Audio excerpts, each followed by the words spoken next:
Everyone, આજે આપણે બનાવીશું પનીર ભુરજી। તો એના માટે હું પેન લઈ લીધું છે। પેનમાં તેલ નાખીશું અને બટર નાખીશું। હવે એમાં જીરું નાખીશું।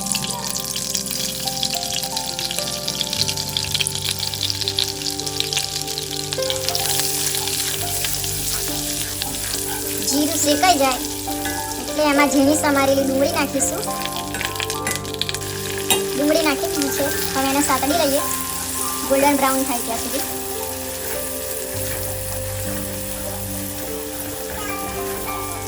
અને હમણાં જ આપણે શિમલા મિર્ચ પણ નાખી દઈશું। શિમલા મરચું નાખી દીધું છે એમાં। હવે એને શેકી લઈએ બરાબર।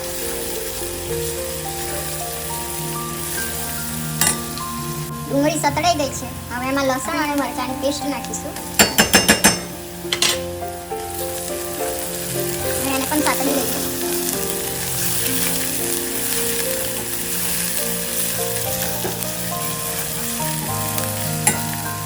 તો આપણું લસણ અને મરચું પણ સતળાઈ ગયું છે। હવે એમાં મસાલા નાખીએ। લાલ મરચું પાવડર, હળદર, જીરું પાવડર મિક્સ કરી લઈએ। હવે એમાં ટામેટા ઉમેરીશું। ટામેટા ઉમેરી દીધા છે અને હું થોડું પાણી રેડી છે સમજી લીધું। હવે ટામેટાને કૂક કરી લઈએ।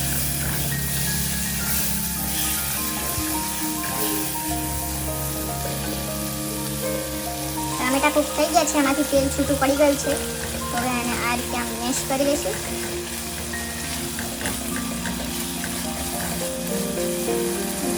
ગ્રેવી વાળી બનાવવાની છે પનીર ભુરજી। હું એમાં હવે પાણી નાખીશ।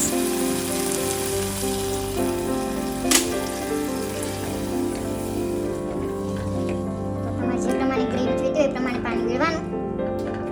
હવે એને ઉકળવા દઈએ।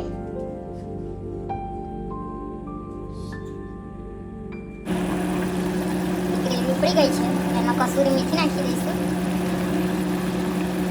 હવે ગરમ મસાલો નાખીશું, મીઠું નાખી દઈશું,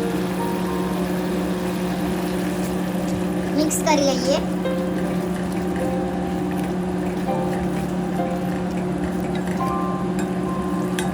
હવે એમાં પનીર નાખી દઈએ। ગ્રેટ કરેલું પનીર છે એમાં નાખી દઈએ, મિક્સ કરી લઈએ। મિક્સ કરી લીધું છે। હવે એને મીડિયમ ફ્લેમ પર આપણે ઢાંકીને 2-3 મિનિટ કૂક થવા દઈશું। 2-3 મિનિટ થઈ ગઈ છે, તો હવે આપણે જોઈ લઈએ।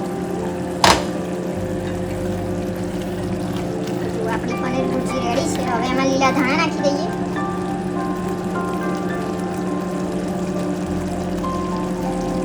મિક્સ કરી લઈએ।